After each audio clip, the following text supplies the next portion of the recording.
اذانیں دیکھا نا، اشہد ان لا الہ الا اللہ، ہے کو نہیں بولتے، سر اشہد ان لا الہ الا اللہ، اشہد ان، اس طرح ہے نا، حرف کیا ہے؟ اشہد ان لا الہ الا اللہ.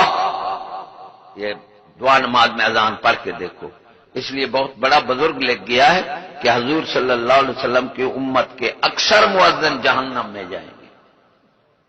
اذان سیکھو پھر دو. اشہد ان لا الہ الا اللہ، اشہد ان محمد رسول اللہ، حی علی الصلاح، حی علی الصلاح، حی علی الفلاح، یہ جی میں حی علی الفلاح، اللہ اکبر. اللہ بات کہتے ہیں اللہ اکبر، نعوذ باللہ. نماز پڑھاتے بھی کہتے ہیں اللہ. اس کا معنی ہے کیا اللہ بڑا ہے؟ اللہ تبارک تعالیٰ بڑا ہے. اللہ تو کہو اللہ اکبر، ہے کو بولو، لام کو کھینچو. تو اذان بھی کوشش کرو محلے میں مولوی کو بتاؤ کہ بھی اذان اس طرح کفر ہے، نہ دیا کر. شیطان، بیماریاں، وبائیں آ جائیں گی، کچھ تو ہم پر رحمت ہو. کیونکہ بغیر اعمال بدلنے کے حالات نہیں بدلتے. لوگ کہتے ہیں ہم اعمال نہ بدلیں، پیر ہمارے حالات بدل دے. اگر پیر غلط کام کرے گا، خود جوتے کھائے گا، مرید کو کیسے بچائے گا؟ جو کامل پیر ہو گزرے ہیں وہ مریدوں کے اعمال بدلنے کی دعا کرتے گئے، حالات خود بخود بدل جاتے ہیں.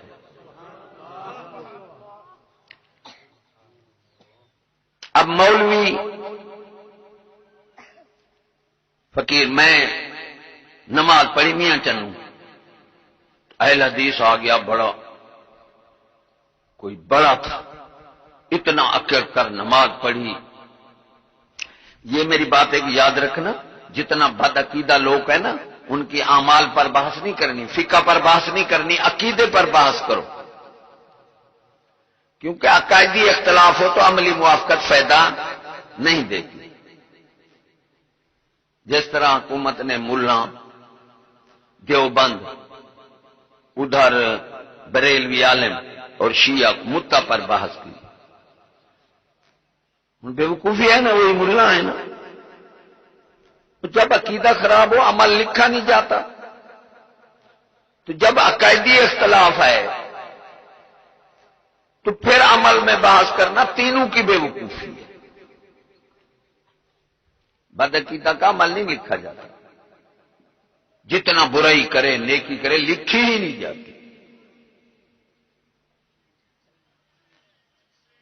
لوگ گمان ہو گئے. تو عالم اور فقیر کا فرق بیان کروں گا، غور سے ذری سننا. یہ تبلیغ ہے، تبلیغ ابھی شروع نہیں ہوئی.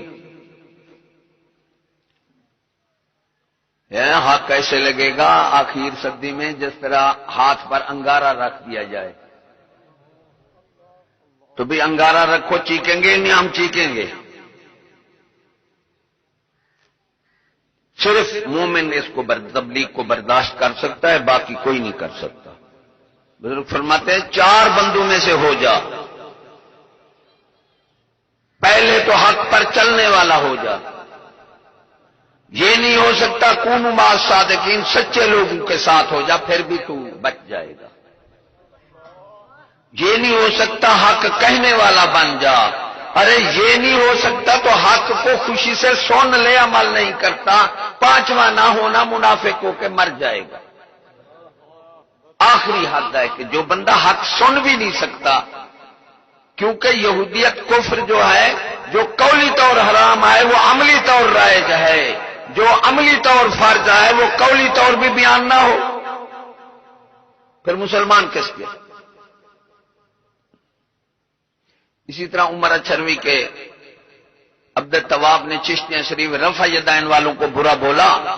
سویرے وہ آ کے بیٹھ گئے دیوبند. ہاں بھی شیخ عبد القادر جیلانی کو کیا کہیں گے؟ خاموش، جواب نہیں دے سکے.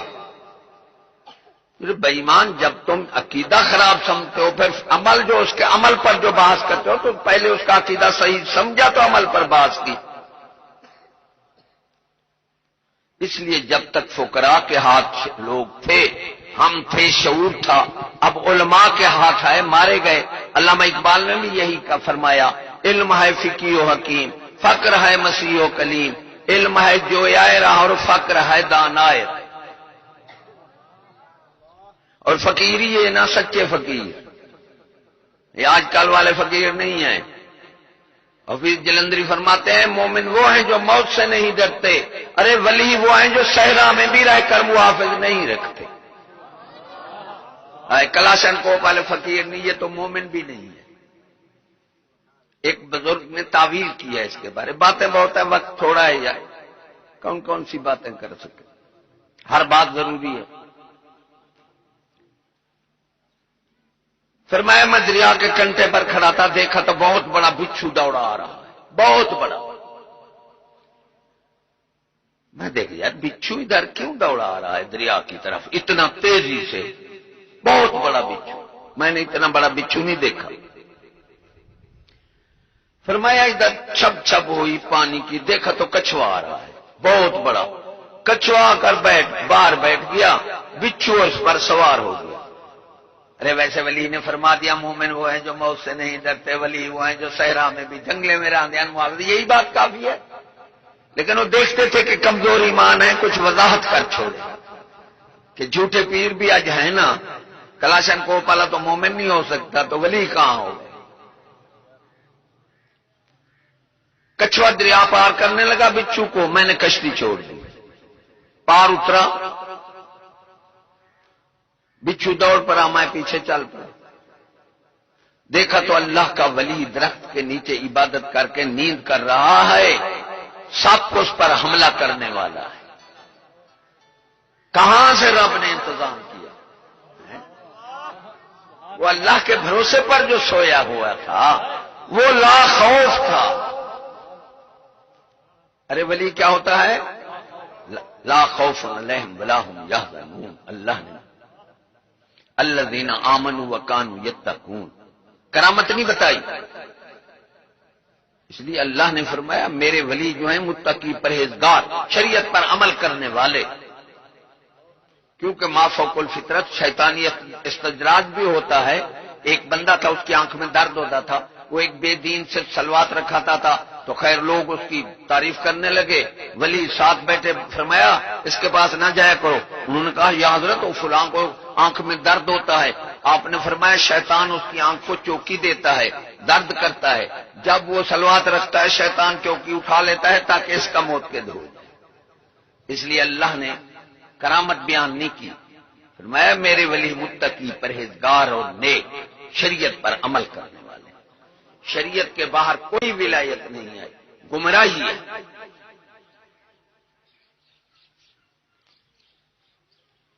تو اس کی میں مثال دیتا ہوں کہ ولی اور فقیر میں غور سے سننا کیا فرق ہے۔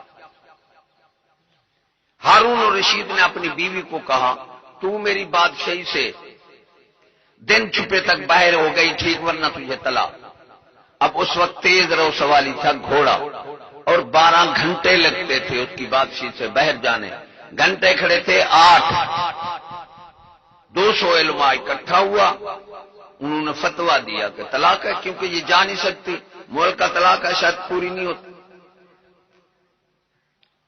200 عالم اس وقت کا، آج کے کروڑا ملا ان کی جوتی سے نہیں ملتے، وہ قرون اولا کے قریب تھے، یعنی حضور صلی اللہ علیہ وسلم کے زمانہ 10 کے قریب تھے۔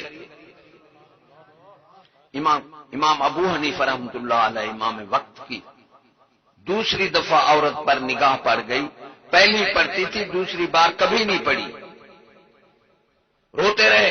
حضور صلی اللہ علیہ وسلم نے زیارت فرمائی، فرمایا ابو حنیفہ رو نہ، تو میرے زمانے سے کوئی دور ہو گیا اس لیے تیری دوسری دفعہ نگاہ پڑ گئی ہے، قرون اولا کی طرح۔ پکوڑے تل رہا ہے، تلنے والا بھی بزرگ ہے، لینے والا بھی بزرگ گیا، 2 جگہ پکوڑے رکھے ہیں۔ کہا وہ 2 جگہ کیوں ہیں؟ اس نے کہا ایک کل والے ہیں ایک آج والے۔ اس نے کہا کل والوں کا کیا بھاؤ ہے؟ اس نے کہا کل والے 2 آنے چٹا، تو آج والے اس نے کہا 1.5 آنے چھٹا. وہ یار تو بھی کوئی اور بندہ ہے کہ پرانے 2 آنے اور تازے 1.5 آنے. اس نے کہا یہی لے لے. کہا لیتا نہیں مجھے سمجھا.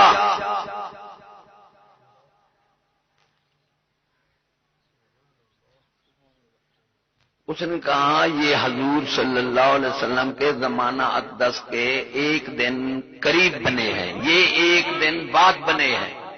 بنائے بھی میں نے ہیں، جس طرح کل بنے آج مجھ سے بن ہی نہیں سکتے.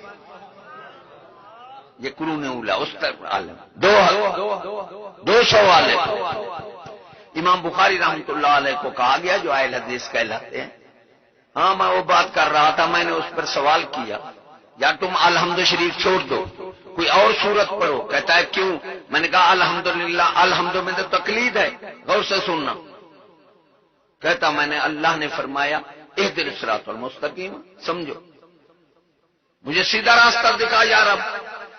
اب رب کو کیا بتانا ہے کہ میرے انعام والے لوگ والا راستہ وہ سیدھے راستہ، وہ اللہ نہیں جانتا.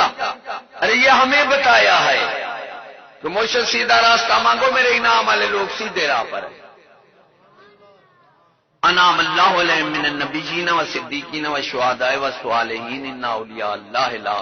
نبی، صدیق، شہید، ولی والا راستہ مانگو. جن کو یہ غیر اللہ کہتے ہیں بھائی مانو اللہ نے کسی نبی کو نبی اللہ، کسی کو خلیل اللہ، کسی کو حبیب اللہ، کسی کو شفیع اللہ، کسی کو نجی اللہ، کسی کو روح اللہ. کسی نبی کو اللہ نے غیر اللہ فرمایا؟ وہ تو غیر اللہ بولتا ہے بھائی مانو. تو نبیوں کو غیر اللہ کہتے وہ تو اہل اللہ. پھر صالحین لوگ اللہ نے فرمایا اولیاء اللہ، میرے دوست. یہ کہتے ہیں نہ جاؤ غیر اللہ ہے. اللہ تعالیٰ فرماوے میرے دوست، تم بے ایمانوں کہتے ہو غیر اللہ. میں نے کہا یار تو اہدنا الصراط المستقیم صراط الذین انعمت علیہم. یا رب العالمین ہمیں سیدھا راستہ دکھا جو انعام والے لوگ تیرے جس راہ پر ہیں. ارے سیدھا راستہ ہے دین. دین ہے عقیدہ اور اعمال صالح. تو اللہ نے فرمایا وہ سیدھے راہ پر ہیں، جس طرح وہ کریں اسی طرح کرو. میں نے کہا اس میں تو تقلید ہے. اب پھنس گیا. میں نے دوسرا سوال کر دیا مسلمانوں، میں نے اس پر کیا سیدھا راستہ حدیث قرآن والا ہے، باہر نہیں ہے. شاید کوئی کہے سیدھا راستہ حدیث قرآن کے باہر ہے. نہیں، میں نے کہا سیدھا راستہ تو ہے حدیث قرآن والا. اللہ نے کیوں نہیں فرمایا مجھ سے حدیث قرآن والا راہ مانگو؟ اللہ تبارک تعالیٰ نے فرمایا مجھ سے انعام والے لوگ والا راہ مانگو. اس کا مطلب بتا دے تو میں تیرا مرید ہو جاؤں گا.